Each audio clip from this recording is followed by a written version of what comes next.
Et donc ce qu'on trouve depuis la façade, c'est ce décor de feuilles d'acanthe, ces chutes de fruits et le décor tapissant de motifs végétaux, exactement comme sur la façade et comme sur l'escalier François Ier.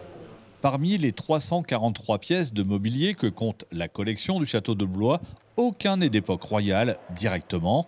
Mais le prestige est quand même au rendez-vous. Le mobilier, c'est quelque chose qui nous touche, qui nous parle, parce que c'est quelque chose qui est extrêmement pragmatique. On a tous du mobilier chez soi. On a besoin d'avoir du mobilier pour vivre normalement.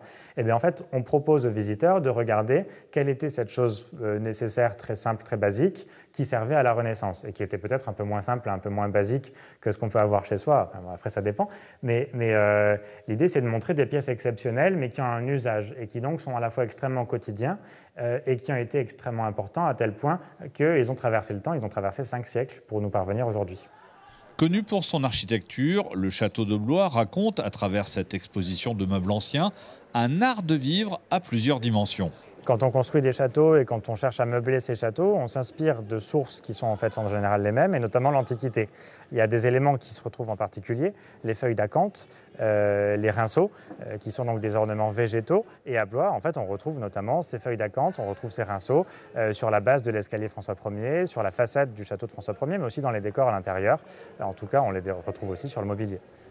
Le style Renaissance, Régence ou Napoléon, c'est du design, même pour s'asseoir. L'exposition de ces 3 chaises côte à côte, elles nous disent qu'on peut se satisfaire de la fonctionnalité des objets, on peut se satisfaire d'avoir uniquement des choses qui ont un usage, mais qu'en fait, la créativité, le savoir-faire des artistes, les savoir-faire techniques, la connaissance des matériaux, des formes, peut nous permettre d'avoir beaucoup plus. Tailleurs de pierre et ébénistes se répondent à travers le temps dans les grandes pièces d'un château meublé.